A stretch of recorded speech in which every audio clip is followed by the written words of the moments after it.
Yeah, it was good.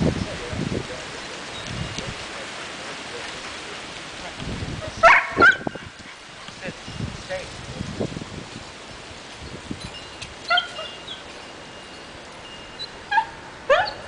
Sit.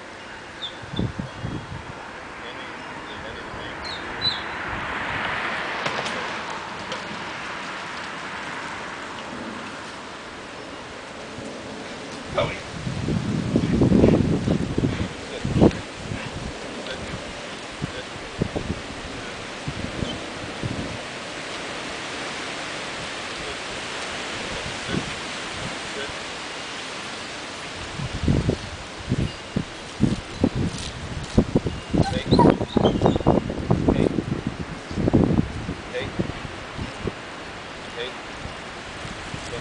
The weather is good. Something else.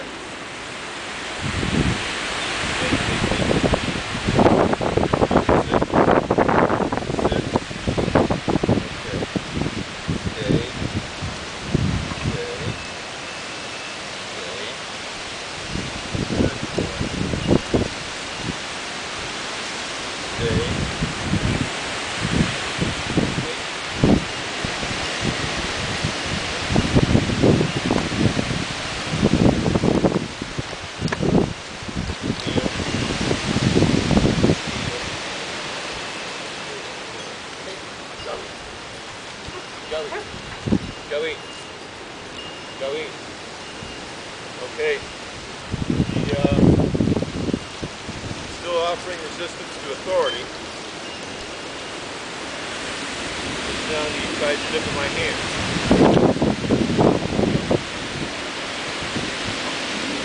Sit. Sit. Sit. Stay.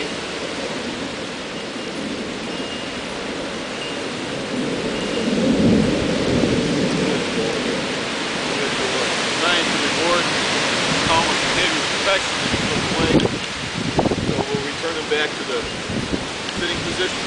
Sit. Good boy. Good boy. Good boy. Down.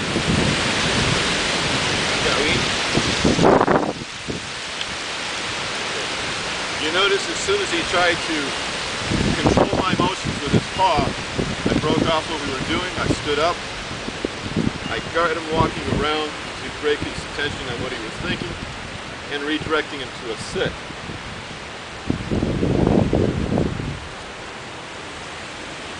We're trying to reach a state of mutual cooperation here. Thunder still would like to have his own way. He is responding to me very well. But,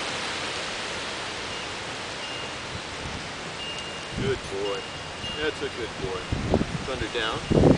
Thunder down. Good boy. That's a good boy. Yes. Okay. Good boy. Now this is the kind of state that we want to see Thunder in most of the time.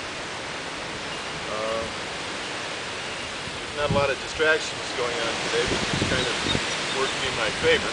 Making it a little easier. Good boy. I'm going to take the opportunity here, since he's moving taller, to go over some things about corrections and control. Now, a lot of people, when they are trying to work with the dog, they will tend to humanize it. Colleen? Hey. Heel.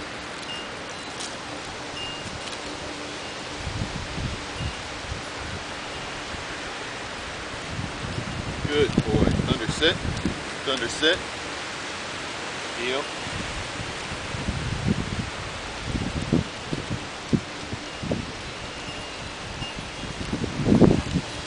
Thunder sit. Okay.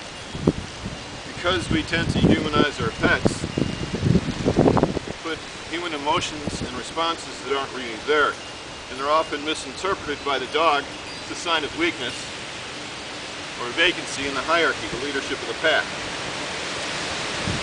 Now, when a dog attacks or begins incessant barking or other negative behavior, That's a good boy. There's other behaviors that came before it. There's an escalation of behaviors. First, you'll usually see a more attentive look. The ears will go up. He'll be focusing his gaze on whatever has his attention. Then he will begin to posture. Here he will move forward towards the object. He may begin to have a low growl. He may begin to start barking, which will increase if it's not stopped. These are all the precursors to the actual attack or negative behavior. And just as there's an escalation of behavior, there's also an escalation of corrections. But before you can start using these corrections or controls, they need to be introduced to the dog first, and you do that through your affection and your play.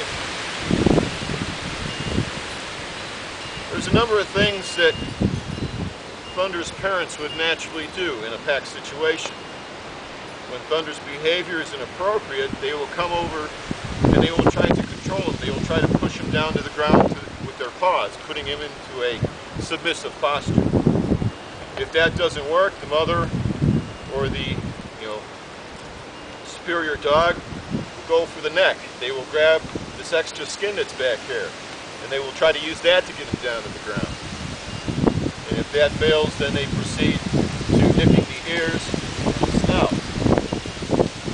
So, with that understanding, and especially when the dog is first a puppy, it's very important to start touching your dogs in certain ways. You notice that I'm starting from the head, okay? And then I work my way back here. I get him used to me grabbing the folds of the skin back here. Maybe getting a little rough a little bit, okay? Now when you start doing things like this, you need to expect him to return that and think it's playtime and roughhouse and try to return that. When you don't feed into that, you stop the behavior. And when the dogs are a puppy, it's real important that you get into a process called pinning the dog. In real world situations, that is a significant correction. But you first introduce it in affection and play. So let's say you start doing the scruff shake, as I call it, and he starts getting animated and wanting to play.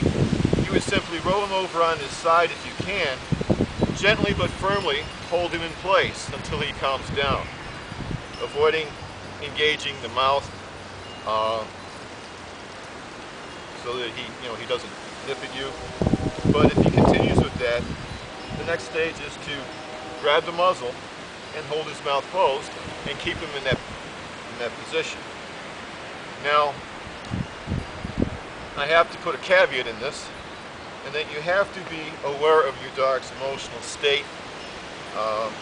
By nature, the first impulse is to submit and to assume a submissive posture, but especially with puppies, that will quickly change. He doesn't want to be corrected. He's going to try to turn it around into play.